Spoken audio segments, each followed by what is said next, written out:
Great.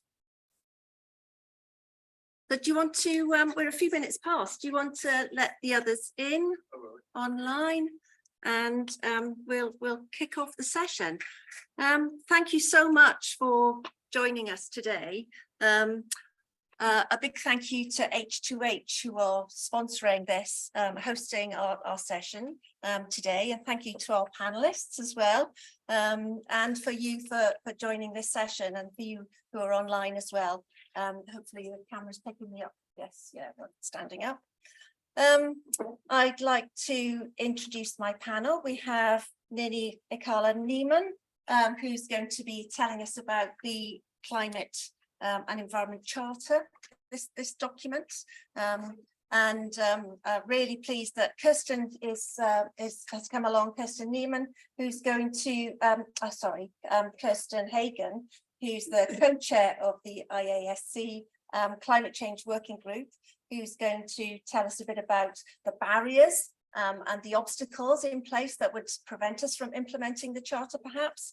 And then we have Marion, who's online, who's from Groupe URD, the think tank, and she's going to talk about some of the analysis that they've done, which is looking at, have we got the expertise and the skills within the sector to be able to make this actually happen, and also to tell us a bit about Plan A, a new alliance of specialist organisations as well. Oh, thank you. Yes, as that, there we go, that's good. So my name's Sally Sudworth. I'm the Chief Exec for RedR UK, and we're a learning and development organisation delivering capability and capacity building. Although I'm hearing from a number of conversations this week already that there are a number of definitions of capacity building, and so I'm going to take great care when I talk about that again in the future. I'm a chartered civil engineer and chartered environmentalist. And over my career, I've chaired a number of industry groups looking at climate change and net zero. And one in particular, which I think is relevant for this party, is I worked with Cambridge University for the Smart Centre for Infrastructure and Construction. And we shaped, as an advisory group, a climate charter. And it's really interesting that there are parallels with that, with this for the humanitarian sector, because it's all about taking that first step.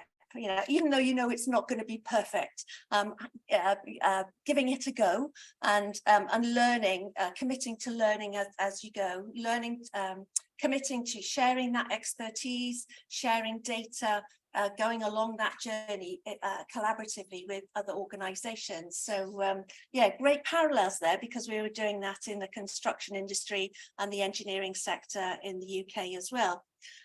I don't think I need to persuade you about the need to do any of this. I think we're all on the same page, aren't we, in terms of understanding we need to act now. And the latest IPCC report gave some really compelling evidence which helps give us that certainty that we can use to build on. And in addition to that, as well as that compelling evidence, it does give us hope, doesn't it, that if we act now, there is this tiny window that if we can, everybody take ownership and do that what little they can, collectively will be altogether more impactful. Some organisations are quite hesitant about that, and I do wonder whether it's linked to wanting things to be perfect before they commit. And I would encourage you not to think about that, just to commit to embracing it and learning as we all go along. Funding has often been seen as a blocker, and I attended Kirsten's session yesterday on loss and damage, which was a great workshop, which showed that there is a place and a voice for the humanitarian sector to be there at the table with other negotiators, and we bring a unique perspective, which I think is really interesting. And I want to keep this upbeat. I want this to be about looking at the positives, you know, what we can do, rather than, you know, being maybe overwhelmed with all of the facts that are around us in the news. I am aware that for the first time last year in Greenland, at the summit station, they registered rain. for the first time in centuries, so that's not good news. And they've established that there's an extraordinary heating of the sea, of the oceans, that's just been recorded. That is a little unexplainable, was potentially one of the tipping points. Yes, you'll know all about that. So we have some polling questions that I would like you to engage with for you guys online, as well as the people in the room. And what we're going to do is just understand the profile of those who are involved and those of you who are engaged in this session. And we'll see who's taken the plunge, who's signed up to the charter already, and where we are on that journey. I was just sharing with the panel earlier that I'm writing a paper to take to my board to convince them that it's a really good idea to sign up, that there's something that shouldn't really be, that we're going to dwell too much on, and I'm expecting support. But I think I'm going to get, you're going to write my paper for me. So I'm going to be taking notes, and I'll be using this well, I'm hoping you're going to give me the right messages that will persuade my board. So the website is menti.com.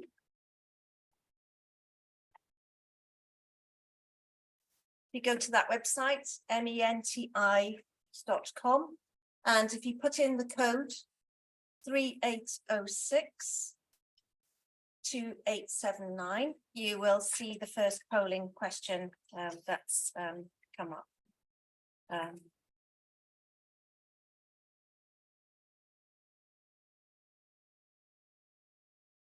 And it will give people a few moments to answer the question. And then if you can bring up the results, we'll have a look at them on the screen.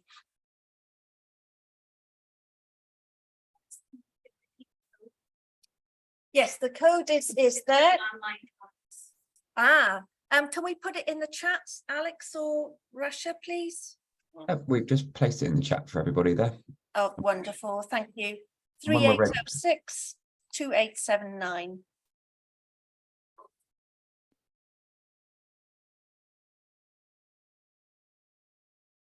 And then Alex or Rasha, if you can work your magic and show the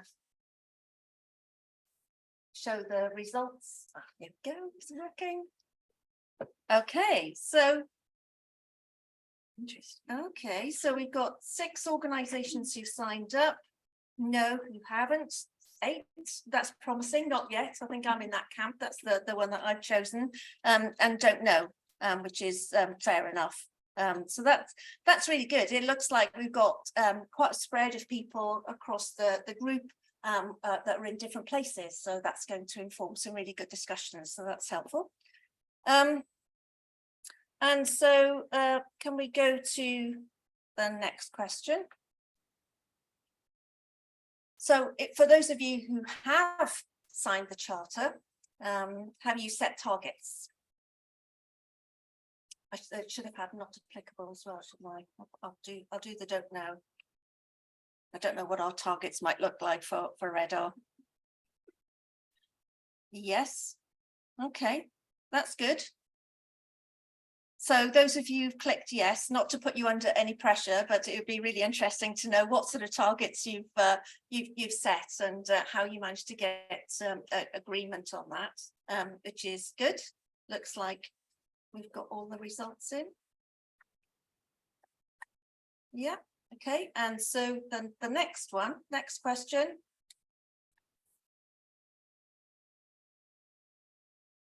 Have you faced any challenges in articulating the charter and actually putting it into action?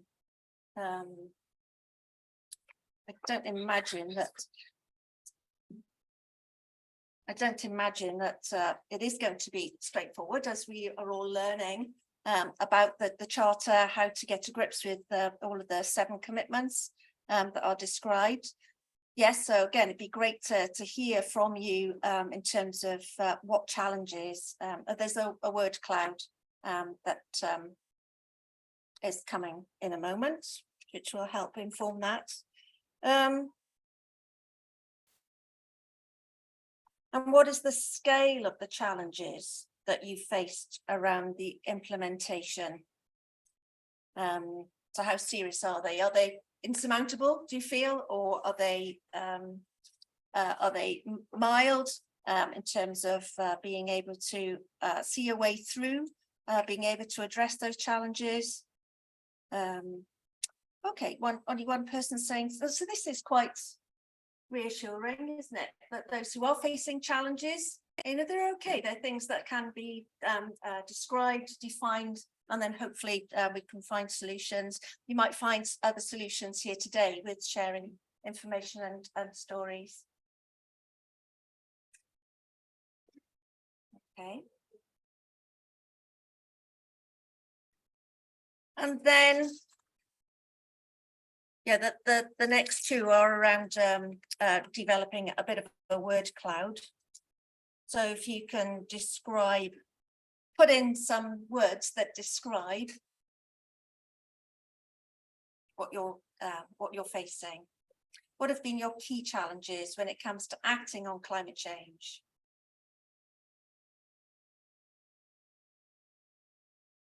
It looks like there's some words missing from the end there, probably past the word limit on the question on the system.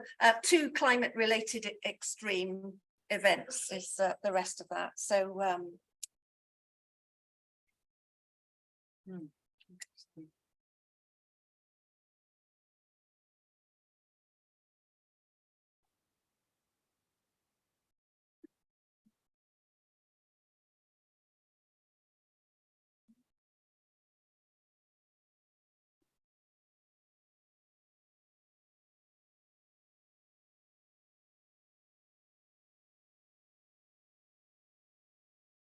okay.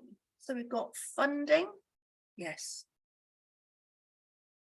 Although if you have a focus on net zero and you streamline and optimize your systems, your processes, the way of approaching delivering the work, that can save money, can't it? And those efficiencies from saving resources, not in every case, but it's been proven, especially in the industry of engineering. The water sector particularly has got quite a strong evidence of body of evidence now showing that low carbon solutions cost less in the long term. I think short-term decision making gets in the way sometimes of making the most sustainable long-term decisions, but that's I just want to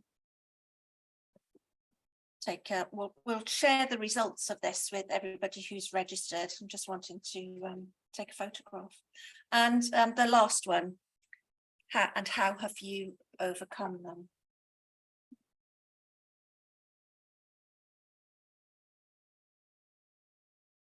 And then we'll get into the discussion.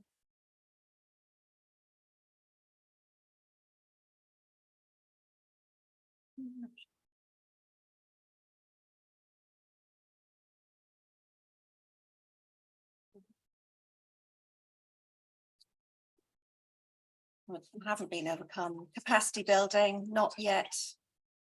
So leadership, resources, I think that shows that we're still on the journey, aren't we? We're still looking at how we might crack this. But I think that's okay. The fact that we don't have all the answers today, there's time to do this. I think that what's more important is the willingness to engage and to take that first step, determination, not giving up, tenacity. Working with donors, yes, that's an interesting one. Being joined up across the whole sort of supply chain, the people that are donors and our funders, our government organisations, the local actors, our supply chains, our partners. We all want to be on the same page, don't we? And I think that's one of the. I'm stealing the thunder of the panel now. That's one of the beauties of the charter. At least it gets us aligned enough thinking. Right. So I am going to stop talking now, and I'm going to hand over to Ninni, who's going to outline the charter for us. And if you'd like to sort of feed in any observations from the results of the polling questions at the same time, that will be excellent. Thank you. Super. Thanks so much, Sally, and great to see you all here, both in person and virtually. So I'm indeed Ninni Ikkala Nyman. I'm the lead on climate resilience at the IFRC, based here in Geneva. And I was going to skip a bit the introduction to the charter, but this poll was really useful. So I do see that there's a number of people who haven't actually signed up or might not be as familiar. So I will give a bit of an introduction, a very brief introduction to the charter. So the Climate and Environment Charter for Humanitarian Organizations, this document, and we can maybe, Sally or colleagues, if you don't mind plonking in the chat, climate-charter.org for those online, so they can access this. This is basically a charter that was came into life a couple of years ago. It was initiated by ICRC, IFRC, and ICVA. And it was really to build momentum within the humanitarian sector at large on climate and environment. And so while today we're diving a bit more into the climate part, I do want to emphasize it's a climate and environment charter. So it's talking about climate change, but also environmental degradation, waste, pollution, these major environmental crises we're facing. And it looks at it in a few ways. So basically what we're saying is, as a humanitarian sector, one, we have an impact on the environment. And on climate, we emit emissions through our work. On the other hand, the climate is starting to undermine our operations and work because we're living in an uncertain climate and unpredicted extreme events happen. And most critically, of course, the populations we work with are being affected. And their lives and livelihoods are being undermined and threatened. And so that's really the space we're working in. And the charter then sets up a set of targets or commitments. And the first commitment of the charter is precisely this: how do we increase resilience of the people we work with to climate and environmental threats? How do we help them adapt to those? And the second one is most critically around how do we reduce our own impact and how do we move towards doing no harm? And then the other ones are more how we do it, where we do it with local actors, we have the knowledge to do it, we'd have the partnerships to do it, we bring in the policy into it. And then the seventh commitment is this really important part. We have already 355 signatories to the charter. That's a big number. What then? So that's in a way a critical step. And it was really interesting seeing in this World Cloud that many of you were saying, actually, we haven't signed up yet. And one of the challenges we face is the institutional buy-in and leadership. I think that's really what signing the charter gives. It comes from an institution saying, okay, this is something I commit to. So in and of its own, that's obviously extremely valuable. And I think that's exactly the example you were saying, Sally, from RedR. We need to bring them on board. Once you've brought your leadership on board, you've convinced them this is a good thing, at least there's buy-in in principle. But then, of course, what do we do? So the charter encourages all signatories within the first year to set targets. And that is obviously not always an easy task. What is a target? And it can seem daunting. All the targets are voluntary. And I think we see them in two senses. On the one hand, it's capturing what it is we're already doing, whether we're looking into green supply chains in our operations, whether we're already doing some small-scale projects around climate change adaptation, how we can showcase that institutionally in our planning and our policies and targets. And on the other hand, it's aspirational. So it can push us collectively to decide this is what we want to do as an institution. And under the charter, we set ourselves a target within whatever timeline we set to ourselves. This is where we want to be at, whether in terms of climate change adaptation, mitigation, environmental sustainability, etc. And so that's basically where we're at now. One of the things we've seen that I think has brought a lot of interest and something that we perhaps didn't expect was that member states and governments started saying, we want to support the charter. So the charter is meant only for humanitarian organizations. We're the only ones who can be signatories, but they can be supporters of it. And that basically means that they endorse the ethos of the charter and they encourage the organizations that they fund, for example, to be signed up to the charter. And that has been for us a really interesting link and a door that's been opened in the funding space, which was one of the big blocks and challenges that was mentioned in the World Cloud, is that it's opening doors where traditionally as humanitarian organizations, we've been talking to humanitarian donors, it opens the door to the climate and environment departments in governments. And in some cases, we've seen, the EU is one example, that we have actually, through the charter, increased dialogue within the government, within their different departments. It's something we saw with some discussions we had with Ireland.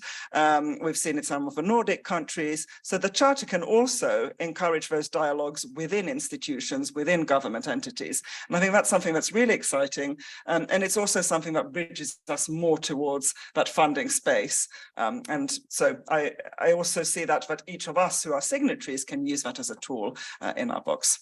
So I'll keep that high level and later on hopefully get more into how you apply it in the community level and what it looks like in practice. In the interest of time, I'll maybe just leave it there.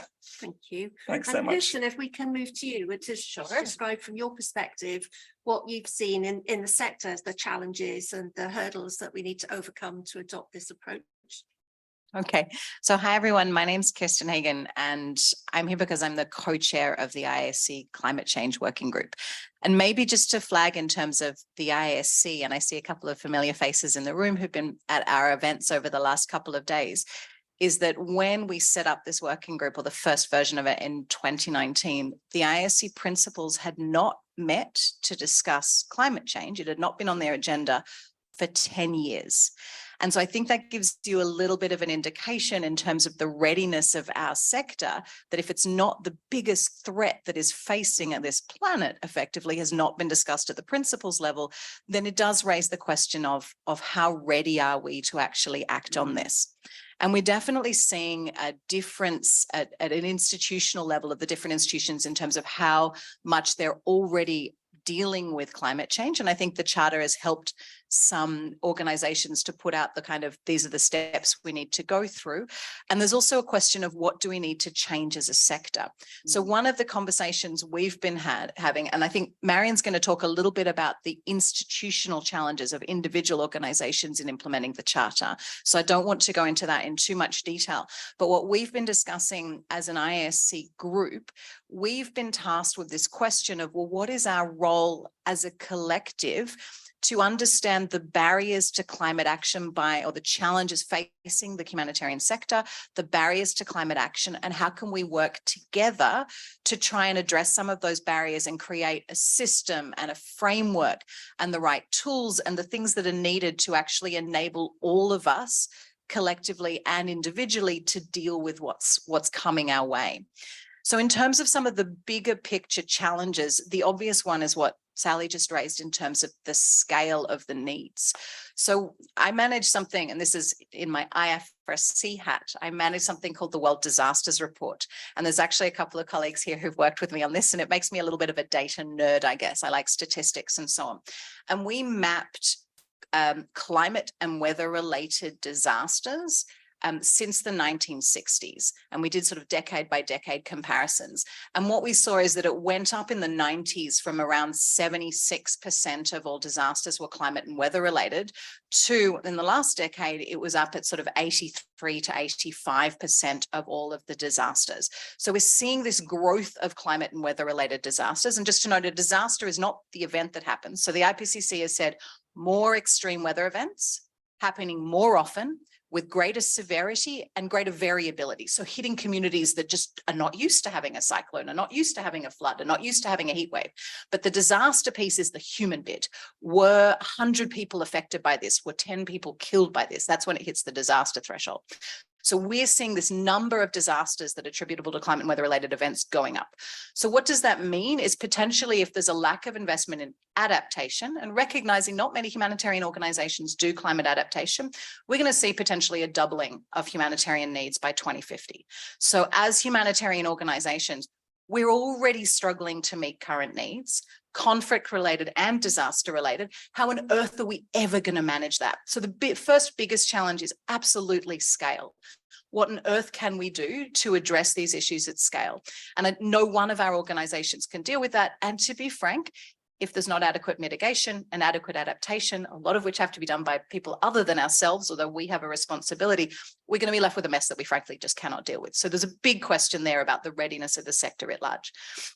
The second piece is actually about this in terms of the overall sort of structural framework and challenges, is actually around the funding and whose role it is to do what.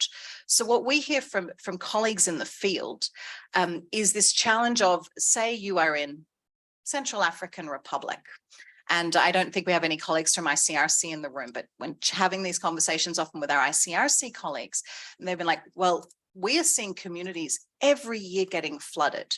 And the most basic thing we could do is put together an early warning system of there's going to be heavy rains. There's going to be more than 8 millimeters of rain. We know if we get more than 8 millimeters of rain, this community is going to be flooded. We give them a day's notice, they can leave, they can save their lives, and they can hopefully say their lives is around livestock, move their livestock, and that actually will continue their resilience. But there's none of that early warning system. So then local NGO or international NGO or UN agency says, okay, I want some funding for this. They go to their traditional donors. That's DRR stuff. We don't do that. They go then to the development and climate donors.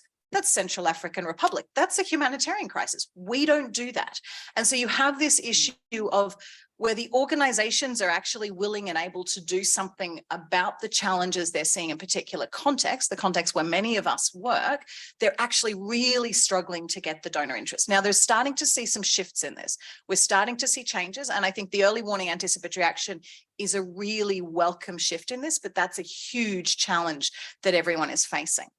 The other things we're hearing, and we've been having this conversation as a humanitarian community, or trying to, and would really love to hear inputs and ideas from this group. And I see a couple of people who've been part of the conversations already, is what are some of the other barriers in terms of the action? So we're seeing that a lot of the risk assessments at the national level are not including climate risks adequately.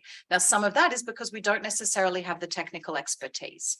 There's another piece of where if you look at the humanitarian response plans, often the word climate doesn't even appear. So we're not framing any of our activities as climate because we think we can't get any funding for them potentially as climate, or because we're actually just ignoring that piece because we've got so much else to do.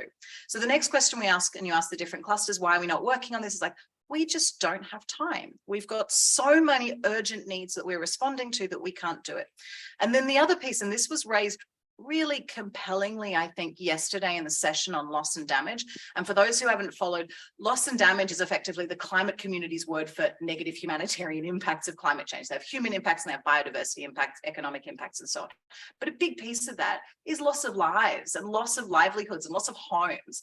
And so they were asking this question, is like, how on earth do you address some of these climate impacts in a community that is already so poor and so vulnerable? And so there was this example, really, really powerful example of one of the IDP camps in Bor in South Sudan, in an area that is constantly flooded. You've got a whole heap of people, they've got conflict on different sides, they've been there for 10 years. And when the floods come, they flood the entire camp. And so it's like, okay, we can start building dikes, which is what they've done.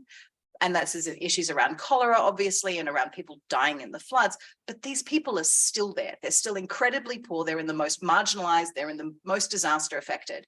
And so this becomes another issue, is all of the structural challenges of the lack of development, of poverty, of marginalization, those that create vulnerabilities, they intersect. And we struggle as a humanitarian community to address these longer term vulnerabilities while trying to deal with the crisis that's at hand. So there is this big piece around the silos. So the silos of funding, the silos of action, and just the lack of investment in basic development and adaptation that would mean our job suddenly became a lot easier. I can go on and on, I think, for hours about the different challenges. So I won't do that because I think we want to hear from the rest of the room, but we also want to hear from Marion, who's done some great research on this. So I'll hand back and leave it at that. Thank you. Yes, so I would like to invite Marion Reinosa, who's going to talk to us about the URD's recent mapping and analysis of the resources and expertise available to implement the Charter. Marion, if you'd like to share some of your reflections on the polling results as well. Can we spotlight Marion, please? Oh, great, wonderful, thank you. Welcome to the session. Thank you, Sally, and I'm very happy to be here with all of you.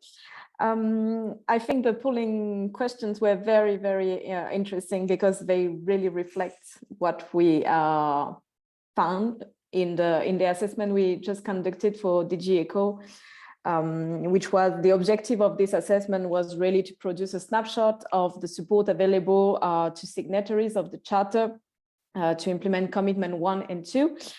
And also identify potential gaps and barriers. And this also required us to assess the sector, of course, And I think the polling questions were really capturing the essential challenges that we found within the sector. And I think also the sector is very well aware of the challenge, which is already a good thing.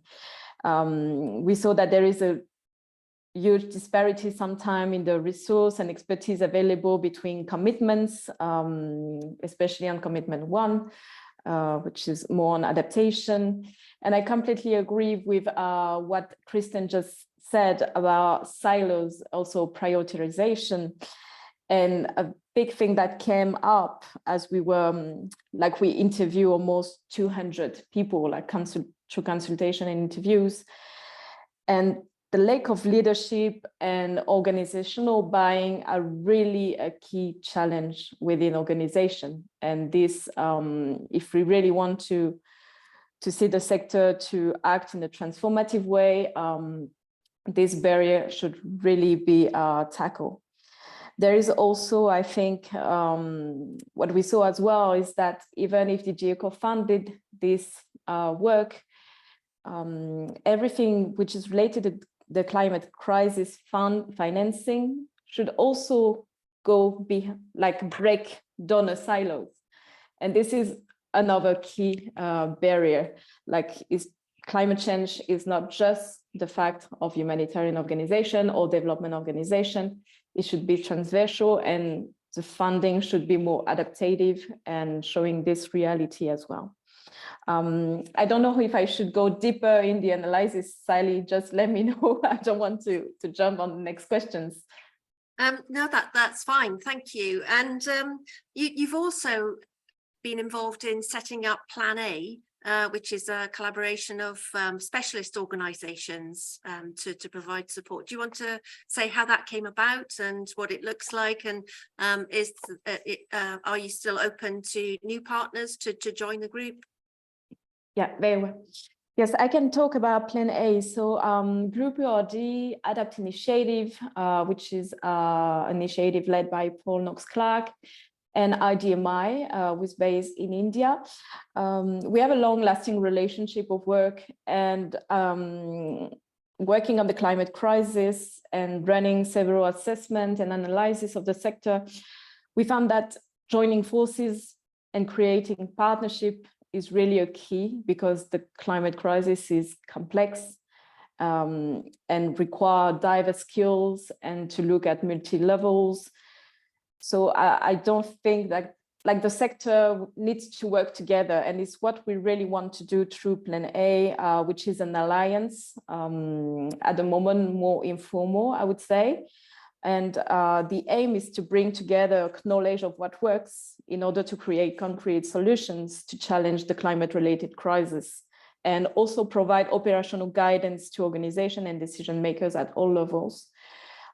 Because from what we saw in recent years is that expertise and resources are available, but they are fragmented. And there is also a lot of potential from the local level, and the dialogue between levels is not so clear or evident. So we really want to focus on that. And so as an alliance, of course, we will be open. We just launched it. We will be open to integrate new members if these members are willing to join and also have skills that we don't have. We don't want to duplicate. We really want to try to have diverse skills and diverse teams. Yeah, this is where we are at the moment. Thank you. I'm not sure I can see any questions that might be posed either. Oh, no. Do people have access in the chat, or is it menti.com? Do we need to direct people to ask questions on menti.com? We're just doing them in the chat at the moment on Zoom. Okay. And then we'll set up something on Menti so we can ask questions in the room as well. Okay. Yes, that would be good. But if there's anybody here in the room who would like to share their experience of if you signed up to the charter, what sort of process did you go to get people on board? What does that process look like? Would you recommend it to others? What are the pitfalls, and how can you encourage others in the room and online? Anybody willing to share? Oh, yes, please. Yes. Sorry, I'm Brazilian, so my English is not very well. First, I think it's absolutely necessary integrate the actions with the ONGs, government, society, and I want to give the attention of other thing that occurs in the biggest disasters. A lot of often animals was abandoned with wars, with disasters, and this caused other disequilibrium. How can I say? Unbalance of the environment, because an animal will eat wild animals and destroyed other ecosystems. Otherwise, have the owners of this animal that lost them and miss them too. And to have the problem of the zoonosis, the desires of these animals that it's in a bad situation, and so then they can be sick, and pass desires to the human. A lot of animals, we are saying about millions of animals abandoned, dogs, cats, wild animals. So I think this have to be integration with the ONG of animal protection in these actions in disasters.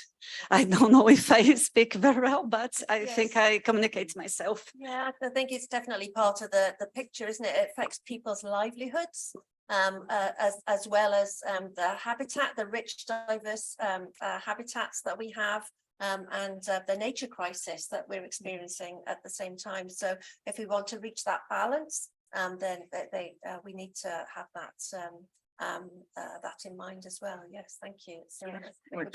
Yes, yes. Swapped microphones. I think that's I don't know if this one's working. Really critical point, and I think that's one of the challenges I think we face in the whole climate and environment space is some of the points you were mentioning, Kirsten, that there's on the one hand that need for these kind of longer term solutions, and addressing resilience and vulnerability takes time, and things like One Health approaches, which are exactly looking at the interactions of the natural world and the human world, and issues around zoonosis and epidemics, etc. And then how do we then kind of keep that ongoing while at the same time we get these peaks of crisis, whether they are conflict or climate or weather related, and how do we bring those systems? Obviously, if a system is resilient in the starting point, it can better deal with these disasters that then hit. But I think these are very real, and this really takes us, I think, to the space of cascading crises, where we have one crisis hit another, hit another, hit another, which some of the things we're seeing in the Horn of Africa. There's a climate crisis, a hunger crisis, there's a locust infestation, and it is these types of multiple crises upon one another where there isn't enough time to recover. And I think that is exactly where that institutional shift needs to happen, and also this breaking down of silos, that we need more holistic, whole of society integrated approaches that deal with all of the crises. But it's extremely challenging, of course, but a really, really critical point. Thanks for raising that. Kirsten, did you want to comment on that? Or Marion, did you want to come in on that point? Yes, if I may. Yes. It's really a good point, and again, completely agree with Ninni. And what we found from the assessment is really that the sector should now break climate and put climate on one box and environment in another one. Exactly. This is what we have saw. It's a continuum. It works together. And if we don't do that, again, we are creating barriers, unnecessary barriers. Yes. Yeah, I don't know whether anybody's been to the Gaia exhibition.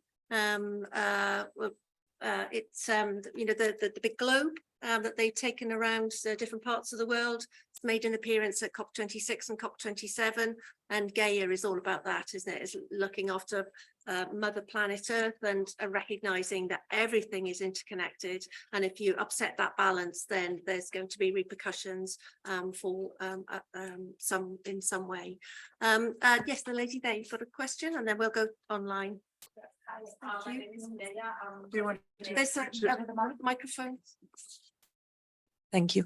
I'm coordinating the Iraq Cash Forum, and in Iraq, climate change is a very new topic, let's say, but it became quite like a hot topic. I'm not an expert in climate change, so I have very basic knowledge, but what we've seen is that the main two challenges is first funding, but also not only from the government, but international funding, because at the end, climate change is something that is not only the responsibility of each individual country.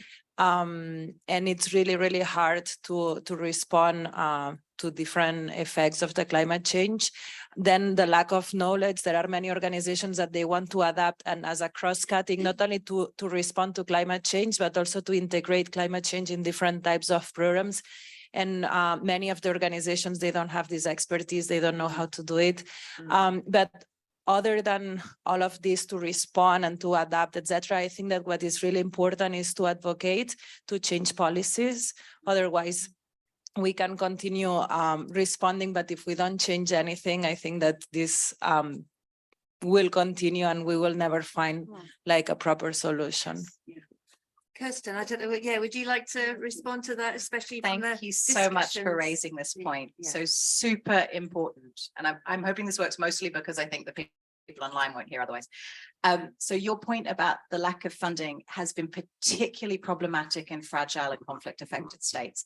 And we have with us Sophia Swithin, who I worked with on a project around this, of looking specifically at where climate finance is going. So finance for adaptation in particular, because the response piece, the humanitarian piece, there isn't the funding yet, but they've just agreed to set up a loss and damage fund. So a fund in the climate world to effectively do what's not happening adequately in the humanitarian world. But if you look at, we did a mapping of what are the most climate vulnerable countries, and we had a top 70. Of those, we found 32 of them were getting less than $1 per person per year in climate adaptation funding. And the vast majority of those that were not getting very much money were the ones that were fragile and crisis affected. So the lack of investment in adaptation, which means that the humanitarian impacts when something happens is so much worse, are so much greater in the countries that are already suffering, be it conflict, fragility, etc., protracted crises. So I think, first of all, that's a really important point that you're making in terms of advocacy, because unless we fix the investment in adaptation, it's the humanitarians that are going to be trying without enough resources to clean up the mess. And there really needs to be the investment in the adaptation piece so that it's not such, the impacts are not so great when these problems happen. I think the second piece in terms of the lack of technical know-how, this has been raised repeatedly when we've been having our consultations around the IFRC roadmap. And there's two pieces to it. One is the institutional piece, and it might be useful for Ninni to explain about the support and the tools that are available for organizations that are trying to implement the charter and looking for advice and support. The other piece, though, is what could we be doing better collectively? And so there have been a couple of ideas put forward, and would love to hear your views on these and other related ideas as well. So one of them has been about having a kind of a climate or nexus expert, shall we say, to support the humanitarian country team as a whole. And so to help them to integrate into their own humanitarian program cycle climate risks. So there's better forecasting and risk assessments, but also to understand the response. So there's that piece. There's been also suggestions around specific cluster related technical support and advice. So rather than every organization seeking to build up their own expertise, which may be really challenging, to try and have it at a cluster level, because obviously, you know, the needs around WASH are going to be completely different to the needs around shelter shelter, but to have somebody who's an expert on the climate related shelter needs, the climate related wash needs could potentially be really useful. The other idea that's been come forward is around some of the kind of general tools and standards. So Sphere is looking at updating their standards around climate and environment issues, but there's actually a gazillion there around kind of climate smart programming. The challenge is actually which one works for you, for this context, for this particular type of programming, and how do you choose one? And so one of the requests has been, can we take some of what's actually already out there, but it's been created, you know, for Oxfam or for SAVE or for IFRC or for UNICEF, and see if we can find one that is as applicable as possible across at least one sector, put an IASC stamp on it to say, okay, this is the one that we think works, we've consulted within the sector. So it's a little bit easier than going through a list of 200 to try and work out which applies for you. So these are some of the ideas that have been coming through on the roadmap conversations, but would really welcome critiques of those other ideas, because those two issues that you're raising around funding and the technical capacity are absolutely the ones that are coming up over and over again. Thanks, Kirsten. I'd actually like to add on, since you mentioned Iraq specifically, and I think that's one of the challenges we face a lot, like, and I think that was part of the charter, right? What do we do as institutions is one thing, and I think that you've addressed really well, Kirsten. I think that's one of our commitments, and the other commitment is working with affected populations in country, let's say in Iraq, both at national and local level in the long term, regardless of international organizations. And I think that's a really tricky part in where a lot of the ability to access climate information depends on the systems and capacities in place in the country. So is the climate data in the first place available in Iraq? Does the Hydrometeorological Agency function? Is the information being generated? And so that we have both past, current, seasonal data and climate projections, which can then inform, and how, if we have that in a national level, which often is not the case, then round truthing that with the local level, whether it's in a longer term protracted crisis or situation of vulnerability, and all the more so in a disaster setting, what is the local knowledge and how do we combine that with the national knowledge? And I think that is the real answer to longer term solutions, is that that's what needs strengthening in country. And that's where the investment really should be, whether it's, and that is more likely than climate finance and more development finance, in that preparedness institutional capacities are in place. And again, really emphasizing the point that needs to be at both at national level and building on the local communities' knowledge as well, who have a lot of that historical data on weather patterns in country. And then how do you then apply that to your programming? Yeah, and that I think in a humanitarian setting is challenging, because that obviously takes time, building institutions and governance systems and hardware. We'll just take a question online and then I'll come back to you. Thank you, Aaron Akuda, who's posed a question. You might want to hold on to the microphone. Does the charter also relate to greening humanitarian operations? Yes. And how is that operationalized? What does that look like? Could you tell us a bit about that? Yeah, definitely. Please? And I can see some experts in the room who might have some views on that. I can see Mandy is very active in the shelter cluster. Yes, so the charter is indeed about both this adaptation resilience piece we've been talking about, but also about reducing our environmental and carbon footprint. So any actions around green response are directly committing to the second commitment of the charter. And there's obviously a number of guidance coming out and more the whole time, I think, both on the green response and the Green Sustainability Alliance, Supply Chain Alliance, and also sector-specific guidance, for example, from the shelter sector coming out on that. I don't know, Mandy, would you like to add anything on that? Because I know you've got, sorry, I'm putting you on the spot, but you do have some more up-to-date on that.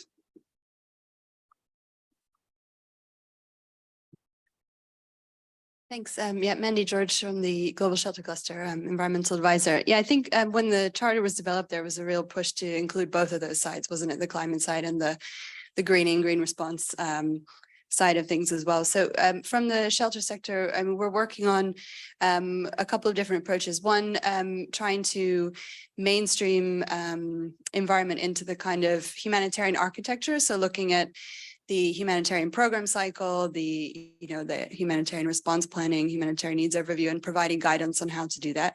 And then also providing kind of technical support on specific environmental issues. So we have a range of products and guidance available on our website to do that. And I think broader as a sector, yes, indeed, we're getting much better at doing that. There's environments mainstreamed in Sphere. There's an environmental tip sheet as well. We've been working also with nature-based solutions with IFRC and other colleagues as well. So yes, absolutely. The Plus tool maybe was mentioning. Yeah, exactly. And I think one of the key things to do is look at environmental assessments and trying to understand what are the main environmental challenges from the very start of humanitarian response via some kind of environmental screening assessment.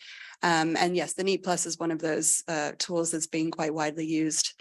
I think it's a very fortunate thing that we're seeing donors require this more and more. So ECHO now has minimum requirements for environmental screening, for example, in any project application for them, and then a variety of requirements for actually during implementation. So I think that's a really positive change in the sector as well. And hopefully we'll see more donors follow suit. And perhaps I can just bring in Marion before you respond. I'm just wondering with Plan A, whether you have those sorts of specialists as part of that group, Marion, or are you looking and seeking for people with that sort of profile to join you in terms of the greening humanitarian piece? So Plan A is more focusing on adaptation at the moment.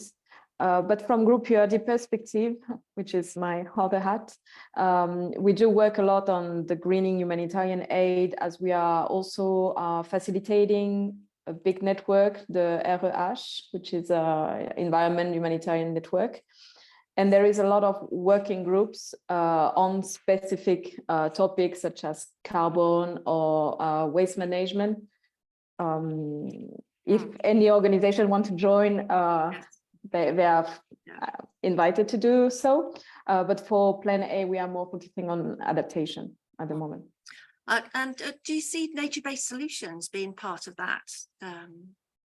It's got a foot in both camps, that, hasn't it? Exactly. And again, it's what I mentioned earlier, like we should not just think about climate and environment. It's a continuum. So for me, nature-based adaptation can also support the entire sector to do that. I'm convinced that nature-based solution can really add values to humanitarian activities. But the question is more at the moment how to operationalize it, when to prioritize it, and I think some people in the room can give you more answer to that. I personally, I wonder whether there's an opportunity as we're seeking to reduce our greenhouse gas emissions, and as we're looking for opportunities for carbon sequestration and carbon reduction, that we might join with nature-based solutions that might be part of the adaptation solution that will be a win-win-win. So that we'll be able to claim a reduction in greenhouse gas emissions as a consequence of being able to support those sorts of initiatives. So I think there's maybe an opportunity there for more join up, which I think is quite exciting. That's certainly something I'm going to be exploring as I look to be able to balance the carbon emissions from RedR UK. Yes. So I maybe just want to one little point, building together what Mandy mentioned and what came up from the Brazil and the Iraq examples. But when we're talking about these climate environmental assessments, whatever the tool, NEAT plus others, I think that the critical part, if we're looking at crises and disasters, is basically that's not the time to be doing all the in-depth assessments. The more we have knowledge and analysis and capacities in place before, then when something happens, we're better placed to do that targeted assessment in that particular location operation. I think that's a really critical part to keep in mind. And that's one of the challenges, for example, in the Iraq case, that if we don't have that capacity or systems or information in place, it's very challenging. It's not going to be once we have, you know, a drought or a flood destroy large tracts of lands or a conflict, that's when we're going to start thinking about a climate or environment component. Kirsten, were you going to? I was going to say this lady had a question, so Yes. maybe we should hear that first before. Yes. Okay. And there's also an NBS expert in the room in case you want more on that, Jen Hoffman over there. Thank you. My question is about kind of the carbon footprint measurement. Standardized way to do that, so that not all organizations are trying to do that. And I know that this was being worked on in the last couple of years. I was just wondering if you could talk about the progress of it. I'm not sure who has the latest on the carbon accounting tool. Is there anyone in the room who has the, briefly take it online, who has? There's a tool available. There's a humanitarian carbon calculator tool. We've also got the link on the Charter website for that, which has been developed by a couple of organizations. ICRC was one of them, and that is now publicly available and linked to the Charter. And indeed is being promoted as a tool that can be used specifically in the humanitarian sector. And I think that's one of the examples of where the Charter wants to promote. You know, if one of us has a solution, why develop each a new one, but something that can be tailored. So I think that's under the commitment to link, and there's the information on that. And unfortunately, I'm not the expert who's been working on that, so I don't have more detail.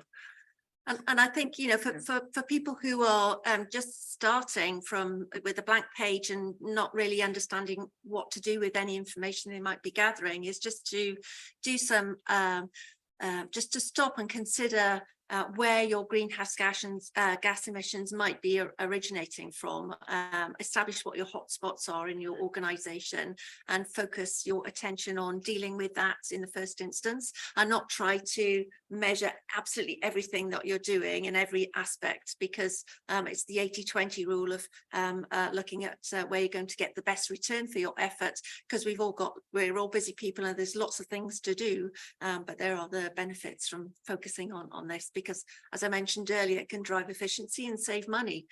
So why wouldn't you do that? Maybe can we ask with Marion in the mapping, because that was part of the mapping, was exactly that. So we have tools available and we're trying to find where, if someone wanted to do that and apply the tool, where can you get technical support to do that? Marion, do you have a snapshot version of some of the findings you had specifically on the carbon accounting side? Like specifically right now, no. We have a list of what is available on just one recommendation, and I think I'm not sure if Ninni or Crescent talk about that, but it's definitely critical to build on existing tools and mechanism, and how, because there is a lot of things out there, to be honest. It was really difficult to map everything, or to also, like, it's really, it was really a huge work.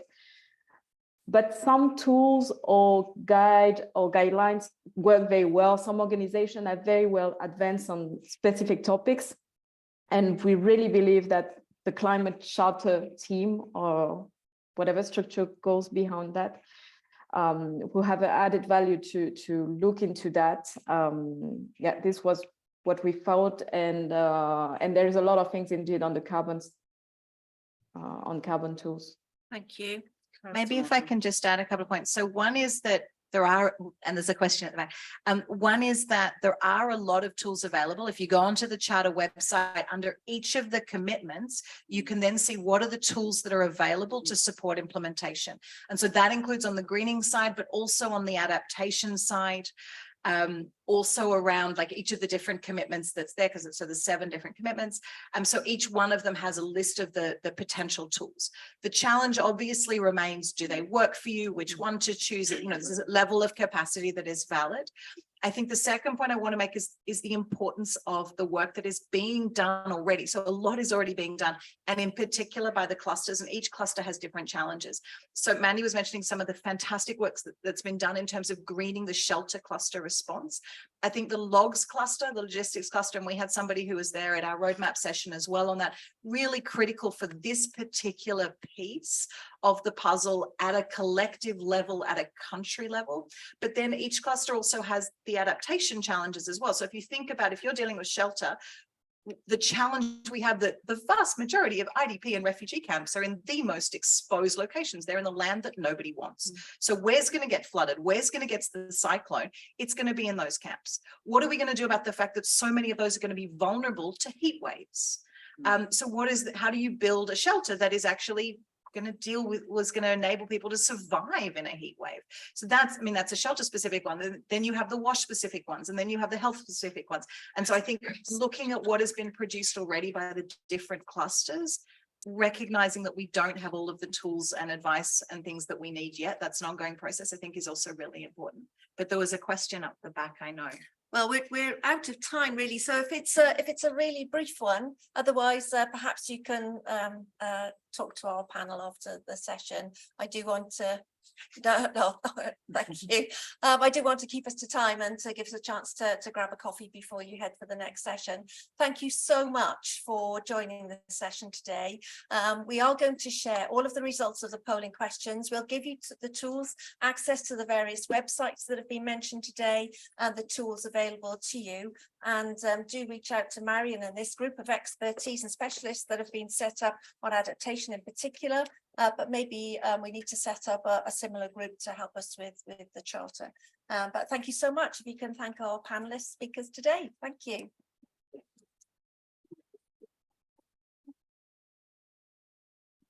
Thank you. Great.